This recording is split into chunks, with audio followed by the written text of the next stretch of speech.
My dear student, कैसे हैं सभी? होप अच्छे होंगे। मैं एक बार फिर आपका स्वागत करता हूं जीत बैच में। मैं आपका maths mentor Rambo sir. Last class में हमने डिस्कस किया था बाइनोमियल थ्योरम। आज हम उसी को आगे कंटिन्यू करेंगे। तो पिछली क्लास में हमने सीखा बाइनोमियल थ्योरम होती क्या है, कैसे इसको रिप्रेजेंट करते हैं, क्यों जरूरत पड़ी बाइनोमियल थ्योरम की। तो ये सारी चीजें हमने पढ़ी और उसी में हमने देखा number of terms, total number of term कैसे फाइंड आउट करते हैं।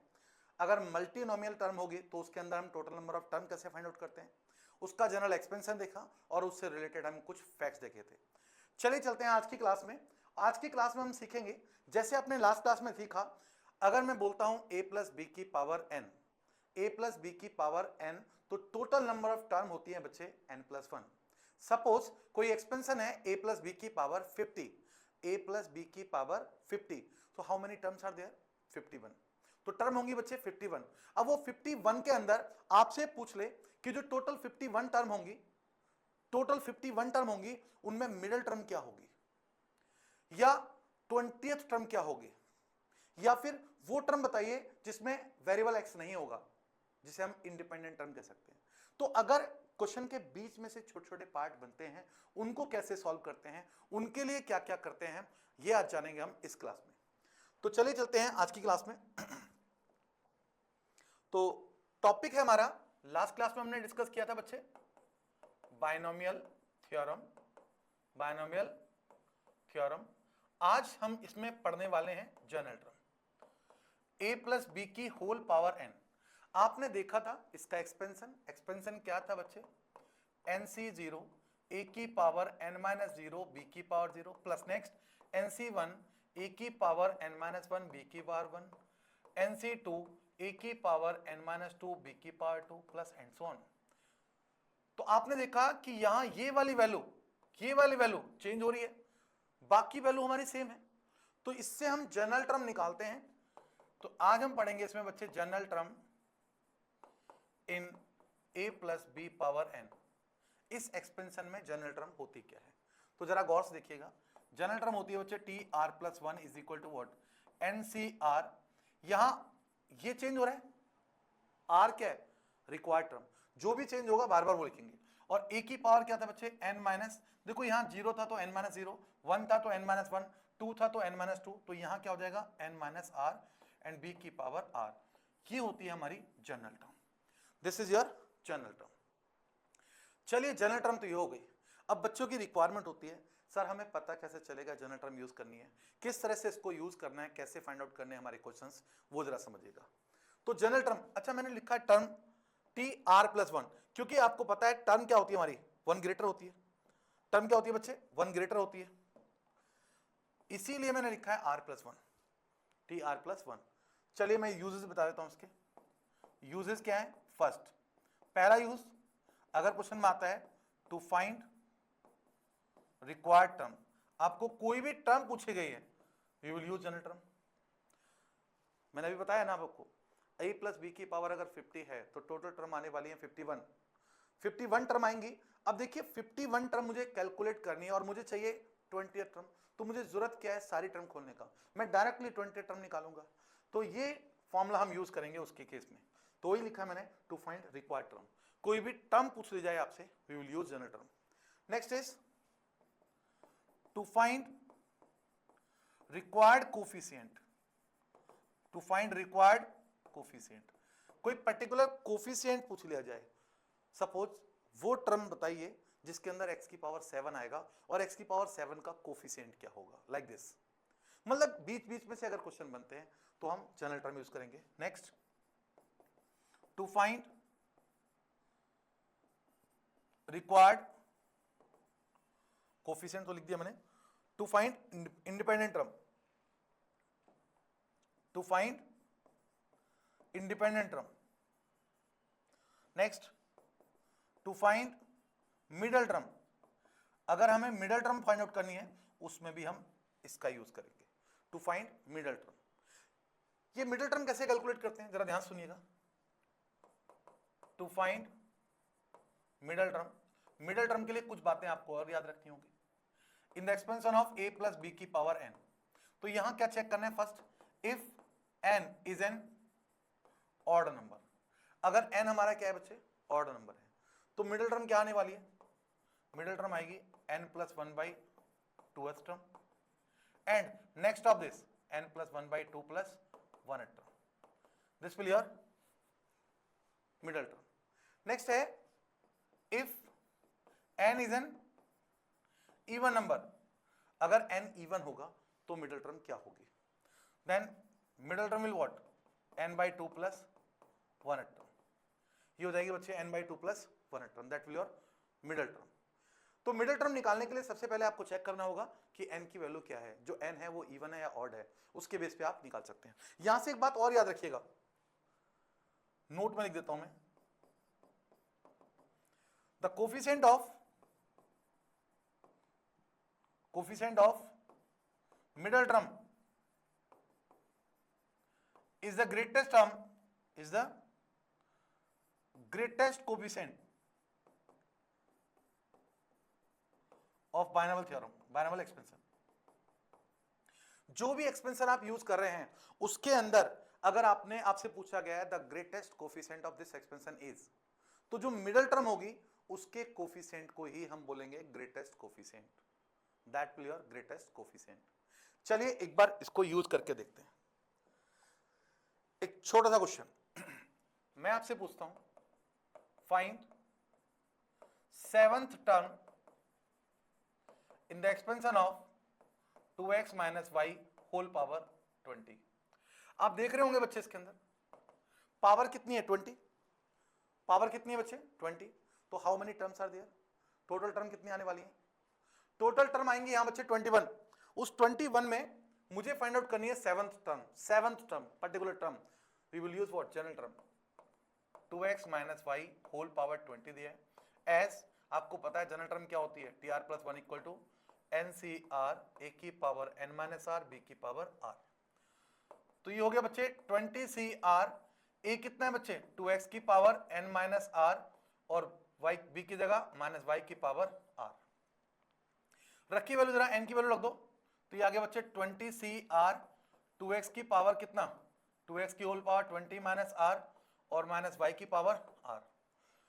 मुझे चाहिए क्या? For seventh term. बच्चे मुझे फाइंड आउट करनी है seventh term.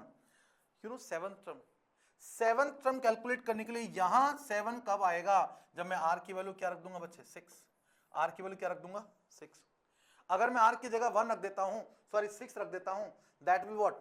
Your seventh term. Put here. तो ये आ गया t 6 + 1 = व्हाट? 20c6 2x की पावर 20 - 6 और -y की पावर 6. मतलब सीधे सीधे आ गया t seventh term is what?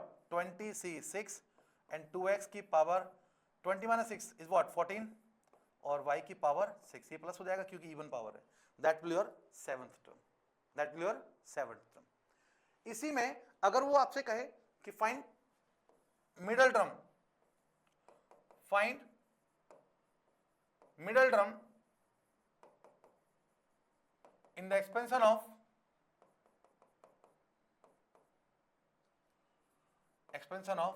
x + y की होल पावर सपोज 10. इसके अंदर मुझे मिडिल टर्म निकालनी है. मैंने अभी बताया अभी अब जस्ट आपको कि मिडिल टर्म अगर आपको कैलकुलेट करनी है किसी भी एक्सपेंशन में तो आपको सबसे पहले क्या चेक करना होगा बच्चे? n. जरा गौर से देखिएगा n कितना है? n is what? 10. 10 is an even number. अब क्योंकि इवन नंबर है तो इसकी टर्म मिडिल टर्म क्या होने वाली है? Then middle term will what? n/2 + 1h term. ये हो जाएगा बच्चे 10/2 + 1h टर्म, यानी 5 और +1 6 टर्म. तो जो 6 टर्म होगी that will your middle term. और उसका जो कोफिशिएंट होगा वो हमारा ग्रेटेस्ट कोफिशिएंट होगा. देखिए जरा अब 6 टर्म कैसे निकालेंगे? Again general term tr + 1 = what? NCR a की पावर n - r b की पावर r. वैल्यू पुट कर दीजिए. n कितना था बच्चे? 10. 10CR. a के प्लेस पे x है, x की पावर 10 - r, y की पावर r. ये आया मेरा tr + 1. मुझे चाहिए क्या? 6 टर्म. मुझे क्या चाहिए? 6 टर्म. तो लेट r = व्हाट? 5 पुट कर दूंगा मैं. अगर मैं 5 पुट करता हूं this will what? 6 = what? 10c5 x की पावर 10 - 5 5 एंड y की पावर 5. इसको एक्सपेंड कर दीजिए. ग्रेटेस्ट कोफिशिएंट की मैं बात करूं अगर, ग्रेटेस्ट कोफिशिएंट, तो ये क्या होता है बच्चे, coefficient of middle term, coefficient of middle term. और मिडिल टर्म क्या थी हमारी, 6 टर्म। इसका कोफिशिएंट, इसका जो कोफिशिएंट होगा that will your greatest coefficient, यानी 10C5। तो कोई भी एक्सपेंशन दे रखा है तो आप इसमें डायरेक्ट भी लिख सकते हो, इसमें डायरेक्ट भी लिख सकते हो क्या, इफ a प्लस बी की पावर n दिया है एंड n इज इवन, तो आपसे पूछा गया ग्रेटेस्ट कोफिशिएंट, ग्रेटेस्ट कोफिशिएंट, तो डायरेक्ट क्या आ जाएगा बच्चे, NC n/2, NC n/2, direct answer. Concept clear और नॉट। और अगर n ऑड हो जाएगा, if n is odd, odd होगा तो टर्म क्या आने वाली है, देखिए मैंने अभी बताया था थोड़ी देर पहले आपको, आपने देखा होगा, ये देखिए जरा, ऑड होगा तो इसकी 2 मिडिल टर्म हो सकती हैं, आप या तो ये लगाएं या ये लगाएं। और टर्म निकालने के लिए आर की वैल्यू हम 1 लेस रखते हैं, जैसे मैंने बोला ऑड इवन वाले केस में मैंने क्या लिखा, n/2 खाली है, क्योंकि आर की वैल्यू तो 1 कम रखते हैं ना। तो आप इन दोनों में से कोई भी फॉर्मूला रख सकते हो, आप ये रख दीजिए, तो आप लिख सकते हो क्या, तो डायरेक्टली लिख सकते हो कितना, NC n+1/2 to A term this, ये भी निकाल सकते हो, तो डायरेक्टली निकाल सकते हो मिडिल टर्म का कोफिशिएंट। अगर हम बात करते हैं independent term, to find the term independent on any particular variable like x, मैंने बोल दिया सपोज x, और ये एक्सपेंशन आपको दिया है सपोज लाइक ax की पावर कुछ भी ले लो p प्लस r/bx की पावर q लाइक दिस, इसकी पावर है, ऐसे दिया हुआ है, ये कोई भी एक्सपेंशन दे रखा है आपको। तो आपने क्या करना है बच्चे, इंडिपेंडेंट ऑन x के लिए पहले क्या लगाते हैं, जनरल टर्म, जनरल टर्म में लगाऊंगा तो क्या हो जाएगा बच्चे, NCR a की पावर n-r b की पावर r, तो क्या हो जाएगा देखो, NCR a के प्लेस पे कितना है बच्चे, a x की पावर p इस पूरे की पावर n-r, और b के प्लेस पे कितना है बच्चे, r/b x की पावर q इस पूरे की पावर r। यहां आपको इसको सिंप्लीफाई करना होगा, जब सिंप्लीफाई करोगे तो क्या आ जाएगा बच्चे, ये आ जाएगा NCR, और ये आया a की पावर n-r एंड x की पावर कितना आ गया बच्चे, ये आ गया NP minus PR, NP minus PR, और इनटू r की पावर r अपॉन bx की पावर q की पावर r, ये हो जाएगा। अगर मैं इसको ऊपर लेके जाऊं तो पावर आपको पता है, देखो पहले एक बार और लिख देता हूं, NCR a की पावर n-r, x की पावर NP माइनस PR, और ये आ गया r की पावर r, इसको लिख दूंगा बच्चे b की पावर माइनस r और x की पावर माइनस QR। आपको पता है मल्टीप्लाई में पावर्स ऐड हो जाती हैं इनकी, तो ये आ जाएगा बच्चे NCR a की पावर n-r और r की पावर r b की पावर माइनस r, ये दोनों क्या हो जाएंगे, x की पावर कितना, NP minus PR minus QR, ये आ जाएगा दिस। क्लियर और not. You know what, to find independent term on x, x पे अगर इंडिपेंडेंट चाहिए मतलब मुझे चाहिए कि इस टर्म के अंदर x ना हो, इस टर्म के अंदर x ना हो, इस टर्म के अंदर x ना हो, मतलब इसकी जो पावर है, ये जो पावर है ये क्या हो जानी चाहिए बच्चे, 0। तो to find independent on x, this power NP minus PR minus QR equal to what, 0। अगर मैं NP को उधर ले जाऊं माइनस का ये PR माइनस का QR is equal to what, minus का NP, माइनस से माइनस काट डालिए, यहां से अगर मैं R कॉमन ले लूं तो क्या आ जाएगा बच्चे, P plus Q is equal to what, NP। So what is R, ये आ गया बच्चे NP upon P plus Q, यानी जहां जहां R है वहां क्या रख दोगे सीधे आप, NP plus PQ, P plus R, NP upon P plus Q। तो यहां मैं इसको, अब देखिए जैसे कुछ लोग बोलते हैं ट्रिक, बच्चे ट्रिक माने कुछ नहीं होता। अब देखो इतनी बड़ी एक्सपेंशन है ये पूरी, इतनी बड़ी कैलकुलेशन की मैंने, अब आपको इतनी बड़ी कैलकुलेशन करने की जरूरत नहीं है। अगर इस फॉर्म में आपका कोई भी क्वेश्चन आता है और आपसे पूछा जाता है इंडिपेंडेंट टर्म निकालिए, आपसे पूछा जाता है बच्चे इंडिपेंडेंट टर्म निकालिए, तो मैं यहां लिख देता हूं, चलिए इसको हम भी ट्रिक का नाम दे देते हैं, सीधे आर निकाल देना। आर क्या हो गया, NP upon P plus Q. ये क्या हो गया बच्चे, NP upon P plus Q. इस फॉर्म से कंपेयर करना, आर की वैल्यू डायरेक्ट निकाल देना, ये सारी कैलकुलेशन नहीं करनी पड़ेगी आपको, डायरेक्ट आंसर आ जाएगा। कैसे, देखिए जरा एक क्वेश्चन देखिए, देखिए जरा गौर से, ये क्वेश्चन है, गौर से देखिए क्वेश्चन क्या है बच्चे, 3x square by 2 minus 1/3x इस पूरे की पावर 6। मुझे फाइंड आउट करना है, find the term which is independent on x। वो टर्म बतानी है जो x पे इंडिपेंडेंट होगी। What will that term? तो फर्स्ट ऑफ ऑल मैंने क्या बताया, अब आपको इतनी बड़ी कैलकुलेशन करने की जरूरत नहीं है, सीधे क्या करोगे, r कैलकुलेट करोगे। r क्या होता है बच्चे, np divide by what, p plus q, ये हो जाएगा। और टर्म क्या होती है, टी आर प्लस 1, वो टर्म हमारी आंसर होगा। तो उसके लिए मुझे r चाहिए, इसके लिए पहले मुझे np चाहिए। इस सवाल में n कितना है बच्चे मेरे पास, 6। एंड व्हाट इज p, मैंने बताया तो जो x के कोफिशिएंट, सॉरी x की पावर होती है वो कितना है, 2। और q क्या होता है, डिनोमिनेटर में जो x की पावर होती है वो कितनी है, 1। चेक करिए दोबारा से, एक बार चेक करिए एक बार दोबारा से, आप देख रहे हैं ना, ये x क्या है, सॉरी x की पावर क्या है, p, डिनोमिनेटर में जो x की पावर है वो q, और ये पावर n, तो डायरेक्ट फॉर्मूला क्या है, np upon p plus q। Check करिए जरा, नेक्स्ट। तो अब यहां से क्या कैलकुलेट करोगे, सीधे r। r क्या होता है बच्चे, np कितना आ गया बच्चे, 12 डिवाइड बाय भाई n into P, 12 divide by दोनों का सम 2 प्लस 1 दैट इज व्हाट 3, तो 12/3 ये आ गया 4। r की वैल्यू क्या है, 4। तो टर्म क्या हो जाएगी बच्चे, टर्म होती है टी आर प्लस 1, r की वैल्यू 4 है तो that will your fifth term. तो फिफ्थ टर्म क्या हो जाएगी आपकी, the term which is independent on x। आप चाहो तो इसमें कैलकुलेट कर सकते हो। तो फिफ्थ टर्म क्या हो जाएगी, यानी वो बड़ी बड़ी कैलकुलेशन करने की जरूरत नहीं है, और ये सब कब आएगा, प्रैक्टिस करने से। तो मेरे भाई प्रैक्टिस करते रहिए, साथ साथ अगर आप प्रैक्टिस करते रहेंगे तो यकीन मानिए आपको एक एक चीज क्लियर हो जाएगी।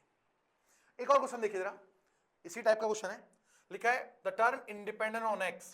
जरा गौर से देखें क्वेश्चन क्या है बच्चे, x की पावर मैं लिख सकता हूं 1/2 और 3 की पावर 1/2 है, प्लस हियर 3 की पावर 1/2 डिवाइड बाय 2x की पावर 2 इस पूरे की पावर 10। अब मुझे इंडिपेंडेंट सुनते ही मेरे दिमाग में एक बात आ गई कि मुझे कुछ करना ही नहीं है मेरे भाई, मुझे तो सब n कितना है, 10 दे रखा है, p कितना है बच्चे 1/2 है, और q कितना है भाई 2 है। तो फटाफट से बता दो जरा, r विल व्हाट, ये हो जाएगा np upon p plus q, np upon p plus q। भाई np कितना है, np plus p plus q, जरा गौर से देखिएगा, np n कितना है बच्चे मेरे पास 10 इंटू p कितना है 1/2 डिवाइड बाय p 1/2 प्लस 2, तो ये कितना हुआ 5 डिवाइड बाय एलसीएम ले लो, कितना हो गया बच्चे, ये आ गया 2, ये आ गया 1 प्लस 2 2 जा 4, ये 2 ऊपर मल्टीप्लाई हो जाएगा तो कितना आया 10 डिवाइड बाय 5, 5 2 जा, तो आर की वैल्यू क्या आ गई 2, आर की वैल्यू 2 आ गई तो बच्चे टर्म कौन सी हो जाएगी, थर्ड टर्म। तो third term will what, independent on x. तो थर्ड टर्म क्या होगी इसकी, independent on x. I think समझ में आ गया होगा बच्चों को। नेक्स्ट देखिए अब, नेक्स्ट देखिए ना, लिखा है बच्चे आगे, if the constant term in this one, constant term दे रखी है इसके अंदर, कांस्टेंट टर्म मतलब फिर अगेन वही इंडिपेंडेंट टर्म, कांस्टेंट टर्म मतलब इंडिपेंडेंट टर्म। तो जरा गौर से देखिएगा कितना लिखा है बच्चे, fifth root of 3 divide by x plus 2x divide by what, cube root of 5 इस पूरे की होल पावर 10। सबसे पहले तो चेक करिए वो टर्म कौन सी होगी, इंडिपेंडेंट टर्म निकालनी, कैलकुलेशन बच जाएगी आपकी, फटाफट से r निकाल दो।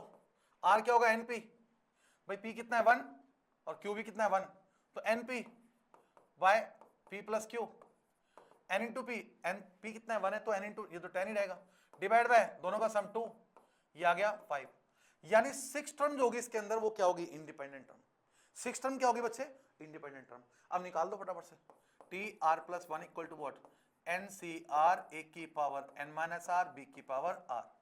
n कितना है बच्चे 10, सी आर की वैल्यू कितनी आ गई है 5, अगर मैं 5 रख दूंगा तो 6 टर्म हो जाएगी, यहाँ कितना हो जाएगा 5, ए के प्लेस पे 3 की पावर 1/5 डिवाइड बाय एक्स इस पूरे की पावर 10 - 5 और बी कितना है 2x डिवाइड बाय ये 5 की पावर 1/3 इस पूरे की पावर r, और r कितना था हमारा 5, तो आप लिख सकते हो कितना बच्चे देखो 10c5 और ये कितना आ गया 3 की पावर 1/5 की पावर कितना है बच्चे 5 डिवाइड बाय x की पावर 5, और इधर कितना आ गया बच्चे ये है 2x, ये है बच्चे 2x, इसकी पावर r कितना था मेरा 5, तो ये रख देंगे कितना बच्चे 2 की पावर 5 x की पावर 5 डिवाइड बाय 5 की पावर 5/3, क्योंकि r 5 की पावर कितना 1/3। अब देखो सिंप्लीफाई करते हैं, इससे तो ये कट गया, तो ये आ गया बच्चे 10c5 और कितना आ गया 3 की पावर 2 और इंटू 2 की पावर ये 5, और ये क्या आ जाएगा बच्चे x ये तो पावर कट गई इससे, इंडिपेंडेंट टर्म थी, और ये आगे बच्चे 5 की पावर कितना है माइनस का 5/3, और ये पूरा का पूरा इक्वल टू कितना दे रखा है बच्चे, ये पूरा का पूरा दे रखा है इसके इक्वल, ये कितना है बच्चे अल्फा इंटू 2 की पावर 8 और 3 की पावर 1/5, ये देख रहे हैं 5, मुझे अल्फा 25 अल्फा निकालना है, मतलब मुझे अल्फा चाहिए पहले, तो अल्फा क्या होगा मेरे भाई, अल्फा को इधर डिवाइड में ले जाइए, तो ये आ गया कितना, ये आ जाएगा 10c5 3 पावर 2 एंड 2 पावर 5 और 5 पावर माइनस का 5/3 और डिवाइड बाय व्हाट, ये आ गया बच्चे 2 की पावर 8 इंटू 3 की power 1/5 is equal to what alpha, यहां से अल्फा जाएगा, यहां से क्या आ जाएगा बच्चे अल्फा, बस इसकी वैल्यू कैलकुलेशन, बस कैलकुलेशन करनी है, जो कटता है काट डालो, जो कटता है काट दो, और बस सिंपल कैलकुलेशन हो जाएगी। तो बच्चे आपको ये ध्यान रखना होता है, आपको फाइंड आउट क्या करना है, यहां से बस अल्फा निकल गया, अल्फा निकल गया तो आंसर आ जाएगा। तो इंडिपेंडेंट का जब भी क्वेश्चन आ जाए मेरे भाई, आपने करना क्या है, बस ये फॉर्मूला याद रखना है, ये ट्रिक याद रखनी है, अगर ये ट्रिक आपको अच्छे से आती है तो यकीन मानिए आप सारे क्वेश्चन कर पाएंगे। एक बार देखिए फिर एक और सवाल,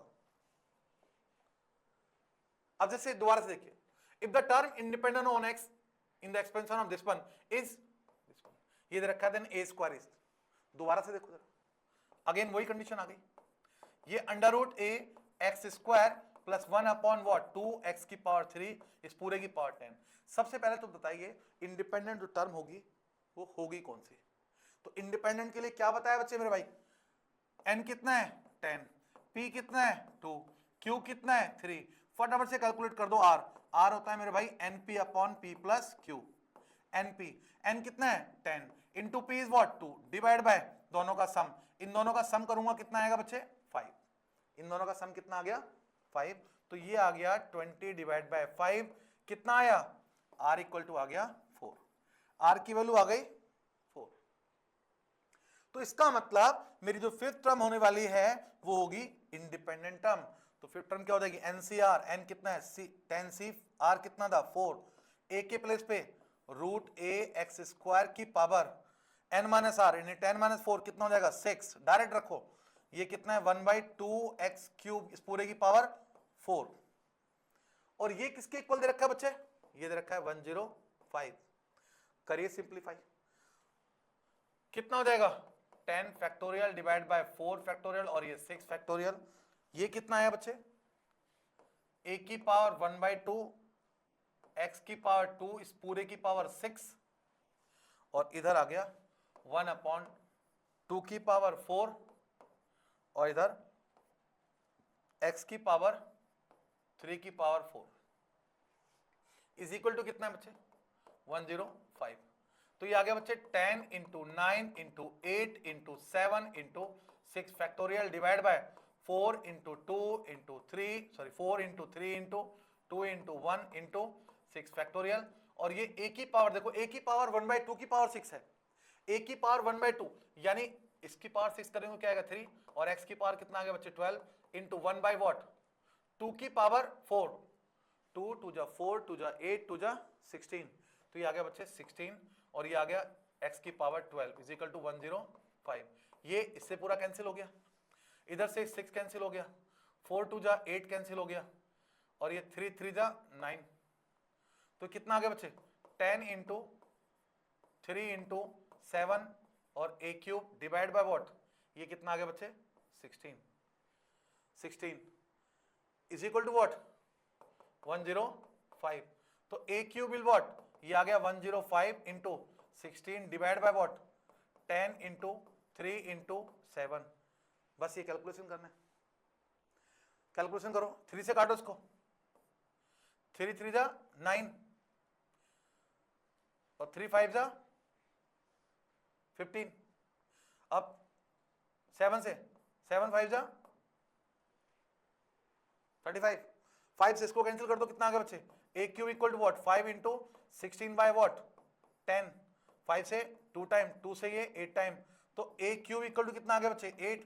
सो व्हाट इज a 2, a की वैल्यू क्या आ गया बच्चे 2, और मुझे क्या कैलकुलेट करना था a स्क्वायर, तो a स्क्वायर क्या हो जाएगा बच्चे a square will 4 correct answer इसका। तो आपको बस ये ध्यान रखना है, इंडिपेंडेंट टर्म निकालना है या कोई पर्टिकुलर टर्म पूछ रहा है या कोई पर्टिकुलर कोफिशिएंट पूछ रहा है, तो ये आपको बातें याद रखनी होगी। चलिए एक और क्वेश्चन देखते हैं।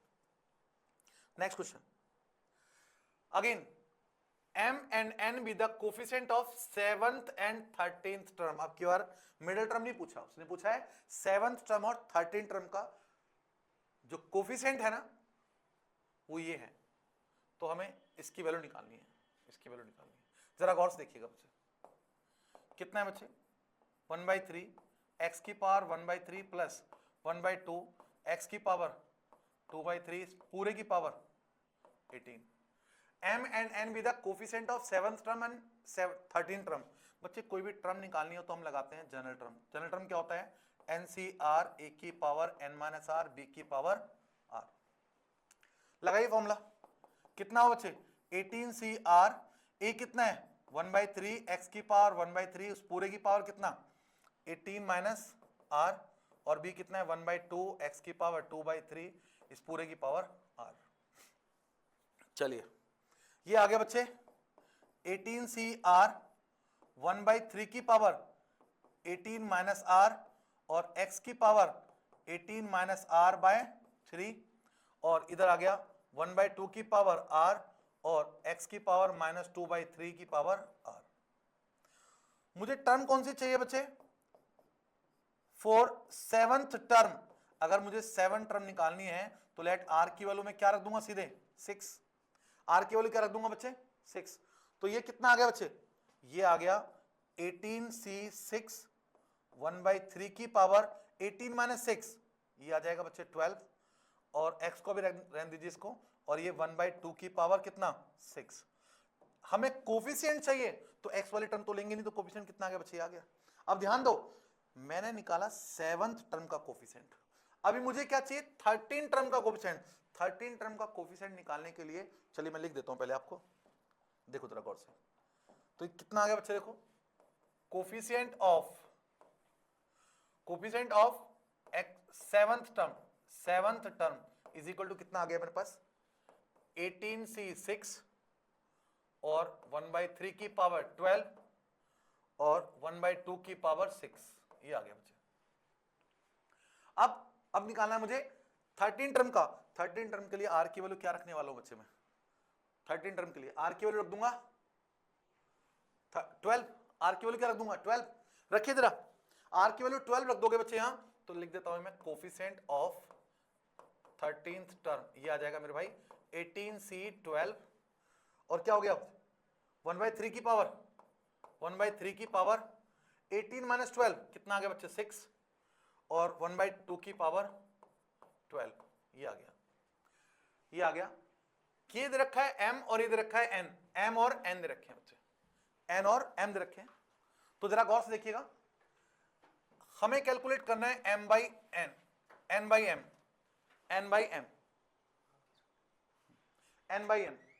n कितना है बच्चे मेरे पास, कोफिशिएंट ऑफ m दे रखा है ये वाला, n दे रखा है ये वाला, तो हमें क्या चाहिए n कितना है बच्चे दिस 18C12 1/3 की पावर 6 1/2 की power 12 divide by m, m क्या था 7 टर्म का कोएफिशिएंट 18c 6 और 1/3 की पावर 12 और ये 1/2 की पावर 6, ये आ गया। अब जरा गौर से देखिएगा कैलकुलेशन बच्चे, अगर मैं यहां कैलकुलेशन कर देता हूं, जरा गौर से देखिएगा 18c12 की मैं बात करूं तो कितना आएगा 18 factorial divide by 12 factorial, 18 minus 12 6 factorial, ये आ जाएगा बच्चे 6 फैक्टोरियल। और अगर मैं इसकी बात करूं 18c6 की, that will what 18 factorial divide by 6 factorial and 18 minus 6 is what 12 factorial. अगर आप गौर से देख रहे हो, गौर से देख रहे हो बच्चे, दोनों वैल्यू सेम आ रही है, ये देखने में अलग लग रहे हैं बट इनके रिजल्ट सेम आ रहे हैं, आपको नजर आ गया होगा। तो आपने जेई में बस यही कॉन्सेप्ट पकड़ना होता है, ये जो छोटे छोटे पॉइंट्स है ना, इनको ध्यान रखना होता है। इसका मतलब इनको मैं डायरेक्टली कैंसिल कर सकता हूं, इनको मैं डायरेक्टली कैंसिल कर दूंगा। अब आपको एक चीज और नजर आ रही होगी बच्चे, ये जो पावर्स है ना, आपने बचपन में पढ़ा होगा 8th क्लास में, पावर्स अगर बेस सेम है तो पावर डिवाइड में सब्ट्रैक्ट हो जाती है। तो यहां क्या हो जाएगा बच्चे, देखो ये आ जाएगा 1/2 की पावर कितना आ गया 6 बाय, ये कितना आ गया बच्चे 1/3 की पावर 6। तो इसकी पावर भी 6 है और इसकी पावर भी 6 है। तो जरा ध्यान से देखना, तो मैं इसको लिख सकता हूं कितना 1/2 डिवाइड बाय 1/3 इस पूरे की होल पावर 6। और आपको पता है जब डिवाइड के डिवाइड में होता है तो ये रेसिप्रोकल हो जाता है मेरे भाई, तो इसको लिख सकते हो आप 3/2 की पावर कितना 6। और ये कितना है n/m आया है, बट मुझे चाहिए क्या था भाई, मुझे चाहिए n/n की पावर 1/3। अब होल पावर क्या करोगे आप 1/3, अगर मैं 1/3 कर देता हूं, इस पूरे की पावर 1/3 कर देता हूं दोनों तरफ, तो ये कितना आ जाएगा मेरे भाई 1/3, 3 से कट जाएगा 2 टाइम, तो ये आ गया n/m इस पूरे की power 1/3 is equal to what 3/2 की पावर 2, तो ये आ गया 9/4। 9/4 is the correct answer, 9/4 is the correct answer. Next देखिए जरा एक और सम, नेक्स्ट देखिए क्या बोला बच्चे, कोफिशिएंट ऑफ x की power 5 in the expansion of this one. इसके अंदर मुझे कोफिशिएंट ऑफ x की पावर 5 निकालना है। अगेन मैंने कहा कोई भी टर्म निकालनी हो, कोई भी इंडिपेंडेंट टर्म निकालनी हो, कोफिशिएंट निकालना हो, we will use what general term. तो जनरल टर्म देखिए जरा गौर से, कितना ये 2x की पावर 3 माइनस 1/3 x स्क्वायर की पावर 5। बहुत छोटा सा क्वेश्चन है, T R plus 1 equal to कितना हो जाएगा बच्चे एनसीआर, एन कितना है 5, तो 5cr, ए के प्लेस पे हमारा 2x क्यूब की पावर कितना 5 माइनस आर, और ये है माइनस 1/3 x स्क्वायर की पावर r। करिए कैलकुलेशन, ये आ गया 5cr 2 की पावर 5 माइनस r और x की पावर ये हो जाएगा बच्चे 15 minus 3r, and here minus 1/3 की पावर r और x की पावर ये ऊपर लेके जाओगे तो माइनस का 2r हो जाएगा।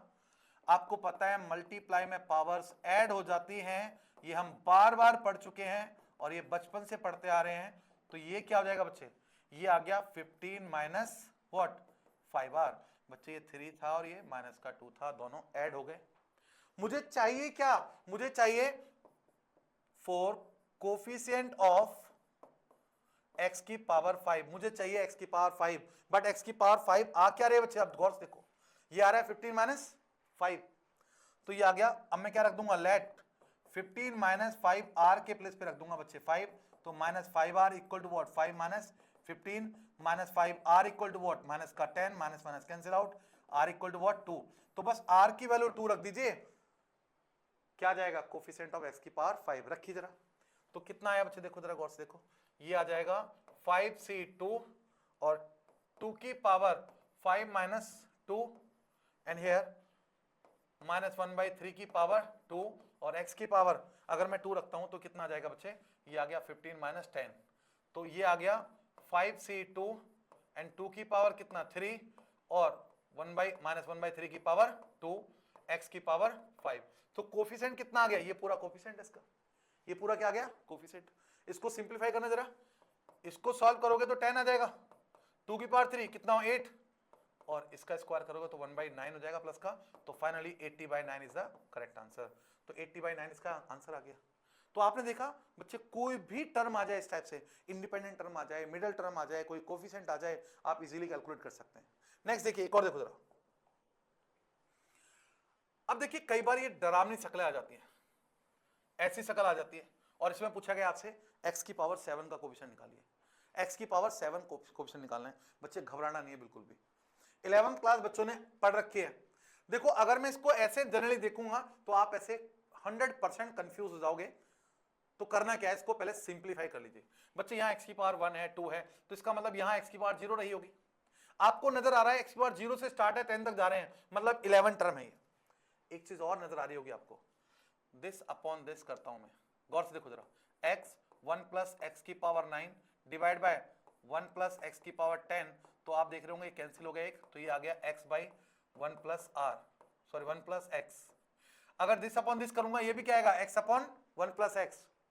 इसका मतलब समझ रहे हैं आप, second term divide by first term, third term divide by second term अगर सेम है, इट मींस व्हाट, ये पूरा एक्सपेंशन किस फॉर्म में है, जीपी में। और जीपी के लिए ये क्या हो गया आपका, आर हो गया। और मुझे सम निकालना है पहले तो इसका, यू नो सम का फॉर्मूला क्या होता था, सम ऑफ एन टर्म, ये होता है ए 1 माइनस आर की power N divide by what 1 minus R. अब बच्चे कंफ्यूज कि सर आर की पावर एन माइनस 1 या 1 माइनस आर, यस डिपेंड करता है आर की वैल्यू पे। अगर आर की वैल्यू 1 से लेस है तो इसका मतलब हम ये वाला फॉर्मूला लगाएंगे, अगर 1 से ग्रेटर होती तो आर की पावर एन माइनस 1 लगाते हैं। आपको नजर आ रहा होगा एक्स डिवाइड बाय कोई भी नंबर है डिवाइड बाय उससे ग्रेटर टर्म, तो डेफिनेटली 1 से छोटा आएगा। तो 1 से छोटा है तो मैं ये वाला फॉर्मूला लगाऊंगा। अब जरा गौर से देखिएगा, इसमें ए क्या है बच्चे, फर्स्ट टर्म है हमारे पास 1 प्लस एक्स की whole power 10 bracket 1 minus R, R कितना है मेरा x अपॉन 1 प्लस एक्स, इस पूरे की पावर n, n कितना है बच्चे 11, क्योंकि 11 टर्म है, divide by what 1 minus R, R is what x upon 1 minus 1 plus X, ये टर्म है। करिए सिंप्लीफाई, कितना है 1 प्लस एक्स की होल पावर कितना आ गया बच्चे 10। अगर मैं इसकी पावर 11 करता हूं और एलसीएम ले लूं साथ साथ, तो ये आ जाएगा 1 प्लस एक्स की पावर 11 माइनस एक्स की पावर 11, और ये आ गया बच्चे 1 प्लस एक्स की होल पावर 11।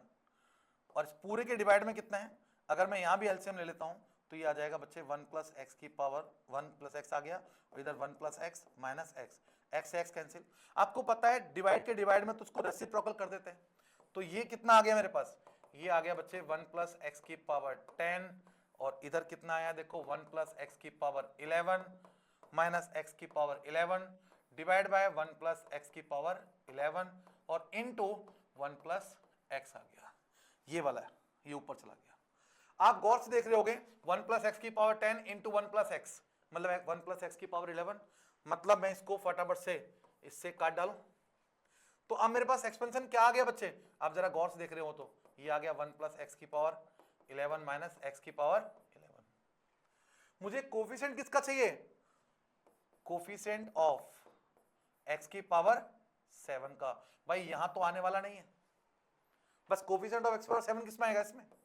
और आपको पता है इस वाला एक्सपेंशन में जनरल टर्म लगाओ फटाफट से, T R plus 1 equal to what, N, N कितना है 11 सी आर, ए कितना है 1, 1 की पावर कितना है 11 माइनस आर, और एक्स की पावर आर, ये तो 1 ही रहेगा बच्चे। मुझे चाहिए एक्स की पावर 7, यानी आर की वैल्यू क्या रखूंगा 7, सो कोफिशिएंट ऑफ एक्स की पावर 7 इज 11 सी 7, 1 तो हो जाएगा एक्स की पावर 7, तो कोफिशिएंट सीधे कितना आ गया बच्चे, कोफिशिएंट आ गया 11 सी 7, 11 सी 7, बस सिंप्लीफाई कर दीजिए, दैट विल योर आंसर, ये इसका आंसर है। नेक्स्ट देखिए बच्चे जरा अगला क्वेश्चन क्या है, the third term in the expansion of this one is 2560, तो x की वैल्यू निकालनी है बच्चे, थर्ड टर्म निकालनी है मुझे, क्या निकालनी है, थर्ड टर्म। देखो जरा गौर से, 1 प्लस एक्स की whole power log 2 base x, इस पूरे की पावर कितनी है बच्चे 5। कोई भी टर्म निकालनी हो, इंडिपेंडेंट टर्म निकालनी हो, मिडिल टर्म निकालनी हो, आपको पता है एक ही फॉर्मूला है, क्या है वो, जनरल टर्म। लगाइए जनरल टर्म, तो T R plus 1 is equal to what, N C R, A की power N minus R, B की पावर आर, एन कितना है बच्चे 5, तो 5 सी आर, ये हो जाएगा 5 सी आर, 5 सी आर, ए के प्लेस में तो 1 ही है, इसको तो मैं गायब कर दूं, तो ये आ गया बच्चे x की पावर log 2 बेस x, इस पूरे की पावर r। अब मुझे क्या चाहिए, थर्ड टर्म, मुझे चाहिए थर्ड टर्म, तो let r equal to what, r की वैल्यू क्या रख दूंगा बच्चे 2, तो ये कितना आ गया, ये आ गया 5 से 2, और इधर x की पावर log 2 बेस x, इस पूरे की पावर 2, तो कितना आ गया, ये दे रखा है 2560। इसको सिंप्लीफाई करिए जरा, सिंप्लीफाई करोगे तो कितना आ जाएगा बच्चे, ये आएगा 10 x की पावर log 2 बेस x इस पूरे की पावर 2 इज इक्वल टू 2560। एक जीरो कैंसिल हो गया तो ये आ गया x की पावर log 2 बेस x इस पूरे की पावर 2 इज इक्वल टू 256। ये स्क्वायर इधर लगा दो तो कितना आ जाएगा बच्चे, x की power log 2 base x is equal to what, ये आ गया अंडर रूट 256। 256 किसका रूट होता है बच्चे, 16 का। ये किसका होगा, 16 का। ये बच्चे ध्यान रखिएगा, कैलकुलेशन बहुत फास्ट रखनी है तो आपको स्क्वायर रूट, क्यूब रूट, 50 तक याद करके रख लेना, क्योंकि ये सब चीजें वहां करने वाली बात नहीं होती है कि भाई आप 16 की मल्टीप्लाई करने बैठ रहे हैं वहां, भाई 16 इंटू 16 कर करके देख रहे हैं, 6 6 36 मतलब 6 6 5 6 और ये 6 और 3 9 फिर 6 और ये 1 कितना है 6, ये कितना है 5 और ये 2 256। ऐसे करने वाली जरूरत नहीं है वहां, सीधे क्या करोगे, ये याद होना चाहिए आपको। भाई आप साइंस के स्टूडेंट हैं वो भी जेई के, तो इसका मतलब आपको ये कैलकुलेशन छोटी छोटी कैलकुलेशन माइंड में करनी होंगी। तो ये x की पावर कितना आ गया log 2 base x is equal to what, ये आ गया बच्चे 16। अब इसको कैसे सिंप्लीफाई करूं, देखिए या तो आप आइडेंटिटीज याद कर लो लॉग के, या फिर आपने पढ़ा होगा ना लॉगरिथमिक डिफरेंशिएशन, जब फंक्शन की पावर फंक्शन होता है तो क्या करते हैं हम लॉग लेते हैं, टेकिंग लॉग बोथ साइड। तो अगर मैं लॉग लूंगा तो ये पावर आगे चले जाएगी और मेरे भाई ये हो जाएगा 2 log बेस x और ये हो जाएगा बच्चे log x is equal to what log 16। अब इसको कैसे सिंप्लीफाई करूं, आपने पढ़ा होगा लॉग का फॉर्मूला, लॉग की आइडेंटिटीज पढ़ रखी हैं, log a base b is what, ये होता है log b divide by log a। तो मैं इसको लिख सकता हूं log x divide by log 2 into ये कितना है बच्चे log x is equal to, आप इसको लिख सकते हो 2 की पावर 4, 2 की पावर 4। तो ये कितना आ गया बच्चे, ये आ गया, पावर आगे चली जाएगी, कितना आ गया log x की होल पावर कितना 2 इज इक्वल टू 4 log 2 की पावर 2। भाई पावर आगे आ गई, ये क्या आ गया, ये आ गया आपका 4 log 2 और ये log 2 और मल्टीप्लाई हो गया ये वाला इधर जाके, तो log 2 का स्क्वायर, ये स्क्वायर में इधर लेके जाऊंगा तो कितना आ जाएगा बच्चे, ये आ जाएगा log x is equal to under root करूंगा तो 2, ये आ गया बच्चे 2 log 2, इसको फिर पावर में ले जाओ तो log x is equal to what log 2 की पावर 2, log से log कैंसिल तो x is equal to what 4, x equal to कितना आ गया 4। अब नेक्स्ट टॉपिक है इसी में, भाई अभी हम पढ़ रहे थे बाइनोमियल थ्योरम। बाइनोमियल थ्योरम में क्या पढ़ा हमने, जनरल टर्म। इसी में एक टाइप और बनती है अक्सर हर साल, चाहे 25 की बात करें, 2025 की बात करें, 24 की बात करें, 23 की बात करें, मतलब ऐसा कोई ईयर नहीं गया जब इस पे क्वेश्चन आया हो, तो बहुत इंपॉर्टेंट है, समझिएगा जरा। अगर मैं कहता हूं कोई एक्सपेंशन दे रखा है a की power 1 by P plus b की पावर 1 बाई क्यू इस पूरे की पावर n, और इसके अंदर मुझे फाइंड आउट करना है इंटीग्रल टर्म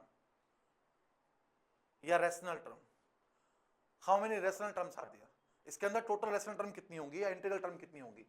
तो बच्चे ये कंडीशन ध्यान रखिएगा, इसकी कंडीशन हमारे पास एक होती है, पहले तो कंडीशन एक याद रखिएगा कि a and b must be prime, must be prime, ये क्या होना चाहिए बच्चे प्राइम, अगर नहीं है तो इसको प्राइम बना लेना, पहले इसको प्राइम बना लेना। उसके बाद क्या करना है, first case total integral term और रेशनल टर्म ये निकालनी हो तो क्या होती है, ये डायरेक्ट फॉर्मूला होता है पहला, greatest integer of n divide by LCM of p and q, इसका ग्रेटेस्ट इंटीजर +1 कर देंगे कब, if n is divisible by p और q, अगर p या q से n डिविजिबल है तो इसमें 1 ऐड कर देंगे, और दूसरा केस होगा n divide by LCM of p and q, खाली हो जाएगा इसका ग्रेटेस्ट इंटीजर कब, if n is not divisible by p और q, बस इतनी बात याद रखिए। तो आपको करना क्या है बच्चे, बेसिकली n को देखना है, n के बाद इनका एलसीएम सबसे पहले तो देखना है क्या ये प्राइम नंबर है, क्या ये प्राइम है, और उसके बाद n p और q को देखना है, बस एलसीएम निकालना है डायरेक्ट, ये डायरेक्ट शॉर्टकट ट्रिक है। अच्छा हाँ, इसी में अगर आपसे पूछ ले इरेशनल टर्म, आपसे पूछ ले irrational term, irrational term, how many irrational term are there, तो क्या करोगे आप, पहले तो बताओगे टोटल टर्म कितनी है, और यू नो टोटल टर्म कितनी होती है, अगर पावर n है तो टोटल टर्म कितनी होती है मेरे भाई, n+1, टर्म हमेशा एक ज्यादा होती है, उसमें से irrational term, sorry rational term minus कर देना भाई, टोटल टर्म में से आप रेशनल टर्म माइनस कर देते हो, रेशनल टर्म, अगर मैं रेशनल टर्म माइनस कर देता हूं तो क्या आ जाएगा, irrational term, total number of irrational term. तो ऐसे भी पूछ सकता है, इंटीग्रल टर्म पूछ ले, रेशनल टर्म पूछ ले, इरेशनल टर्म पूछ ले, तो आप इजीली बता सकते हो। चलिए देखिए एक और क्वेश्चन, इस पे बेस्ड क्वेश्चन, ये क्वेश्चन है एग्जाम में आया हुआ है, मैंने कहा ना हर साल आता है, 25 में भी आया था, जरा गौर से देखिएगा। उसने पूछा total number of rational term in the expansion of this one, तो सबसे पहले तो आपको क्या देखना था, इसके अप्रोच, इन दोनों को देखना था, ये को क्या 2 और 5 प्राइम है, बिल्कुल 2 और 5 क्या है, प्राइम नंबर है, तो भाई 2 और 5 तो प्राइम हो गई, तो कंफर्म है। अब किसको देखना है बच्चे मुझे, n कितना है मेरा 15, p कितना है बच्चे मेरा p कितना है 5, और q कितना है मेरा 3। पहले देखो क्या n इन दोनों से डिविजिबल है, बिल्कुल डिविजिबल है, और डिविजिबल है तो इंटीग्रल टर्म निकालने का ट्रिक क्या बताई थी मैंने अभी, ये बताया था greatest integer of n divide by LCM of p and q और +1। तो बच्चे जरा गौर से देखिएगा, n कितना है मेरे पास 15, और इनका एलसीएम कितना आया, वो भी 15 आएगा, 5 और 3 का, तो इसका ग्रेटेस्ट इंटीजर +1, ग्रेटेस्ट इंटीजर +1, तो ये कितना होगा 15 से 15 कैंसिल, यानी कितनी आने वाली हैं, 2 टर्म आएंगी इसके। अगर खाली आपसे पूछा गया कितनी टर्म आएंगी, तो आपने क्या करना है, बस सीधे ये फॉर्मूला लगा देना आंसर। और अगर बाय चांस इस क्वेश्चन में थोड़ा घुमा के पूछ ले कि वो जो 2 टर्म होंगी ना वो कौन कौन सी होंगी, और अगर पूछ ले वो जो भी होंगी उनका सम भी निकालो, यानी कितना भी घुमा के सवाल पूछ ले आपको आना चाहिए फिर। और आपको पता है मैंने अभी थोड़ी देर पहले बताया था, कोई भी टर्म निकालनी हो, हमें कोई भी टर्म निकालनी हो तो क्या करते हैं, कोई भी टर्म निकालनी हो तो बच्चे जनरल टर्म लगाते हैं। तो जनरल टर्म लगा के देख लो, अगर आपसे टर्म पूछी गई है तो, अगर सिंपली इतना पूछा गया है कि कितनी टर्म होंगी तो आंसर आ चुका है आपका, तो आंसर आ चुका है। लेकिन अगर आपके एग्जाम में क्वेश्चन आ जाए वो कौन कौन सी टर्म होंगी, तो देखो क्या है जनरल टर्म, जनरल टर्म क्या होता है, NCR, n कितना है बच्चे 15 CR, और a के प्लेस पे कितना है 2 की पावर 1/5, इस पूरे की पावर n - r, और ये 5 की पावर 1/3 की पावर r, ये आ गया। तो ये आ गया 15 CR 2 की पावर n कितना था 15 - r/5, और इधर 5 की पावर r/3। देखिए इंटीग्रल टर्म चाहिए या रेशनल टर्म चाहिए, तो आपको पता है कि ये जो r है, r के डिवाइड में क्या नजर आ रहा है आपको, 3, r के डिवाइड में नजर आ रहा है मेरे भाई 3, तो इसका मतलब वो जो r का जो वैल्यू है वो ऐसा होना चाहिए जो 3 से डिविजिबल हो। तो इसका मतलब r की वैल्यू क्या ले सकता हूं मैं, जरा गौर से देखो, r की वैल्यू मेरे पास क्या क्या हो सकती है, तो r की वैल्यू एक तो 0 हो सकती है, 3 हो सकती है, 6 हो सकती है, 9 हो सकती है, 12 हो सकती है, और 15 हो सकती है। 15 से ज्यादा नहीं, क्यों, क्योंकि पावर ही 15 है, क्योंकि पावर ही 15 है। अब जरा गौर से देखो 0 3 6, अब ये जो मैंने वैल्यू बताई है आपको, इनमें से ही पक्का कोई ना कोई टर्म होगी, और ये भी पता है 2 ही टर्म है। अब वो 2 टर्म कौन कौन सी है चेक करें, r की वैल्यू ऐसी लेनी है जो दोनों को सेटिस्फाई करे। अगर r की वैल्यू मैं रखता हूं बच्चे 0 बाई वटेवर 0 हो जाएगा, और यहां 0 रखता हूं तो 15/5 यानी कट जाएगा, क्या हो जाएगा 3, इसका मतलब ये 0 तो कंफर्म होगी, एक तो टर्म 0 मिल गई। अगर मैं 3 रखता हूं 3/3 ये तो कैंसिल हो जाएगा, लेकिन अगर मैं यहां 3 रखता हूं तो 15 - 3 हो जाएगा 12/5 डिवाइड नहीं होता, इसका मतलब 3 को काट डालो। अगर मैंने 6 रखा, भाई ये तो कंफर्म है, यहां रख के चेक कर लो, 15 - 6 9, 9/5 ये भी नहीं कटता, कैंसिल, 9 रखो 15 - 9 ये भी कैंसिल, 12 रखेंगे वो भी कैंसिल, क्या बचा बस खाली 15। अगर 15 रखता हूं 15 - 15 ये भी 0 हो जाएगा, इसका मतलब 2 ही टर्म होंगी, कौन कौन सी होंगी, एक तो 0 रखने पे जो आई होगी और एक 15 रखने पे जो आई होगी। अगर मुझे उसका सम भी चाहिए तो रखने जरा एक बार क्या रखना है बच्चे मुझे, जीरो रखना है तो ये आ जाएगा 15c 0, 2 की पावर 15 माइनस 0 यानी 15/5 कितना आ जाएगा बच्चे 3 और 5 की पावर 0, एक तो ये टर्म आ जाएगी और मुझे प्लस, ध्यान दीजिए मैंने क्या बोला अभी, क्वेश्चन को घुमाया है, उसने बोला कितनी टर्म होंगी तो आपने बता दी 2 होंगी। कौन कौन सी होंगी, 0 और आर की वैल्यू जब 0 और 15 रखोगे वो टर्म होंगी। और अगर कहेगा उनका सम तो 0 रखने पे जो वैल्यू आई है वो ये है और 15 रख दो एक बार, कितना हो जाएगा 15c 15 और 2 की पावर 15 माइनस 15 0 और 3 की पावर 15 डिवाइड बाय 3 5। बस इसको सॉल्व कर दो, दैट विल योर आंसर। बिल्कुल सिंपल हो गया, इजीली सॉल्व कर सकते हो कैलकुलेशन। तो ये क्वेश्चन ऐसे भी घुमा के पूछ सकता है। एक बार दोबारा देखिए, सबसे पहले क्या पूछा बच्चे आपसे, अब की बार इर्रेशनल टर्म पूछी है, जरा ध्यान दो बच्चे, अब की बार इर्रेशनल टर्म पूछी है। तो सबसे पहले तो मुझे फटाफट से बता दो इस टर्म के अंदर टोटल, ये बाइनोमियल एक्सपेंशन हमारा दे रखा है, इसके अंदर टोटल टर्म कितनी आने वाली है, n कितना है बच्चे 60, तो टोटल टर्म कितनी आएंगी, टोटल टर्म आ जाएंगी भाई 61। लेकिन मुझे चाहिए इर्रेशनल टर्म, तो पहले मैं टोटल पता है मुझे, रेशनल निकाल लेता हूं, टोटल में से रेशनल हटा दूंगा तो क्या आ जाएगी इर्रेशनल। अब रेशनल टर्म निकालने की मैंने ट्रिक बताई आपको। सबसे पहले देखो 3 और 5 सॉरी 3 और 7 क्या प्राइम है, बिल्कुल प्राइम है, तो भैया लगा दो ट्रिक। और एक और चीज चेक करो, क्या ये जो n है, n कितना है 60 और p कितना है 3, q कितना है 10, क्या है 60, p और q से डिविजिबल है, बिल्कुल डिविजिबल है। तो ट्रिक में फटाफट से लगा दो, तो टोटल टर्म कितने आने वाली हैं, ये आ जाएंगी भाई n/LCM ऑफ कितना p एंड q, p और q की एलसीएम निकालो और प्लस कर दो 1। तो n कितना है बच्चे, n है हमारे पास 60, इनका एलसीएम कितना आ जाएगा, एलसीएम आ जाएगा भाई 3 और 10 का, ये आ गया 30 आ गया और प्लस 1 30 आ गया, ठीक है। कितना आ जाएगा बच्चे 2, कितना आ गया 2,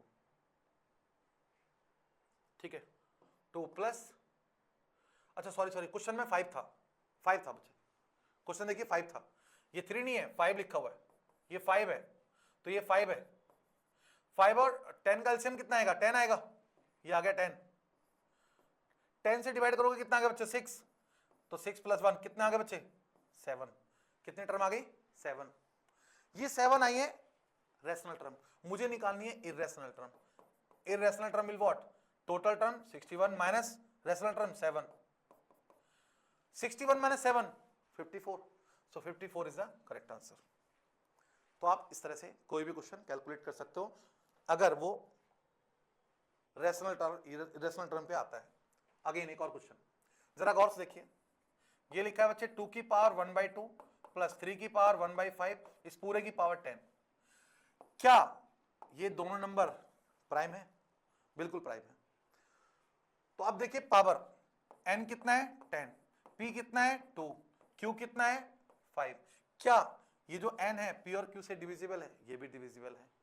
इसका मतलब क्या हुआ, टोटल टर्म कितनी आने वाली है n/LCM of p and q, p 2 है और q कितना है बच्चे 5 है, इसका एलसीएम कितना आएगा 10, एलसीएम ऑफ 2 एंड 5 और प्लस कर देना है 1, तो n कितना है बच्चे 10 डिवाइड बाय व्हाट 10 और प्लस 1, ये कैंसिल हो गया, कितना 1 प्लस 1 यानी फिर दोबारा से कितने आ गए 2 टर्म आ गई।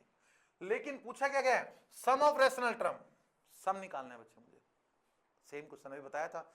सम कैलकुलेट करने के लिए अगर टर्म पूछी जाए तो आपको पता है सम निकालना है, तो इसका मतलब मुझे जनरल टर्म लगानी होगी। और जनरल टर्म क्या कहती है, T R plus 1 is equal to what, ये आ गया n कितना है बच्चे 10 CR और 2 की पावर 1/2 की power 10 minus r and here 3 की पावर 1/5 की पावर r, तो ये कितना आ गया बच्चे 10 CR 2 की power 10 minus r by 2 and 3 की पावर r बाय 5। यानी एक बात तो कंफर्म हो गई है कि वो जो भी नंबर होगा वो r जो होगा वो 5 से डिविजिबल होगा। भाई 5 से डिवाइड हो रहा है तो मतलब 5 से डिविजिबल होगा, तो क्या हो सकते हैं, और 10 से ज्यादा नहीं जाना मुझे, तो 0 5 और 10 बस यही हो सकते हैं, 0 5 और 10। अगर मैं 0 रखता हूं तो दोनों कंडीशन सेटिस्फाई कर रही है, यानी 0 ओके है। अगर 5 रखता हूं तो ये तो कंडीशन सेटिस्फाई कर रही है, बट ये 5/2 ये सेटिस्फाई नहीं कर रहा है, इसका मतलब 5 वाली टर्म हमारी नहीं होगी, अगली टर्म बस 10 होगी, तो 0 और 10 होंगे। उनका सम निकालना है मुझे, तो एक बार तो 0 रख दो, तो 0 रखूंगा तो 10c 0 और ये 2 की पावर 10 माइनस 0 0 10 रहेगा 10/2 यानी 5 और 3 की पावर 0 रखूंगा तो 0। एक तो टर्म ये आ गई, प्लस दूसरी क्या होगी बच्चे 10 रखने पर, तो 10c 10 और 2 की पावर 0 एंड 3 की पावर 10/5 यानी 2, बस ये आ गया। 10c 0 कोई भी पता है आपको, nc 0 हमेशा क्या होता है 1 होता है, ये तो फर्स्ट क्लास में बताया था, और nc n भी क्या होता है 1, तो इसकी वैल्यू तो फटाफट से आ गई 1, और कितना है बच्चे 2 की पावर 5 और जब किसी की पावर 0 उसकी वैल्यू 1, तो ये भी 1 आ गया। अब 10c 10 ये भी 1 हो गया, जब किसी की पावर 0 उसकी वैल्यू 1 और ये 3 की पावर 2, 2 की पावर 5, 2 2 जा 4 2 जा 8 2 जा 16 2 जा 32, तो फाइनली बच्चे कितना आ गए 32 और प्लस ये कितना आ गया, ये आ गया 9, 32 plus 9 41, 41 is the correct answer, 41 is the correct answer. तो ये आपने देखा हर साल क्वेश्चन आता है। तो ये था हमारा जनरल टर्म बच्चे, आज हमने डिस्कस किया जनरल टर्म और उस पे बेस सारी डाउट्स, ऐसी कोई शिफ्ट नहीं गई, ईयर छोड़िए ऐसी कोई शिफ्ट नहीं जाती जिसमें यहां से क्वेश्चन ना हो, तो इसलिए इसको बहुत अच्छे से तैयारी कर लीजिएगा। कॉपी लेके बैठा करो, मैं बार बार बोलता हूं कॉपी लेके बैठो, मैथमेटिक्स की क्लास है, ये सॉल्विंग सब्जेक्ट है, सॉल्व करोगे बार बार सॉल्व करोगे तभी सॉल्व हो पाएगा, ध्यान रखिएगा, प्रैक्टिस करनी पड़ेगी बार बार आपको, तो अच्छे से प्रैक्टिस करते रहिए। मिलते हैं नेक्स्ट क्लास में, अपना ध्यान रखें, सेफ रहें, सुरक्षित रहें।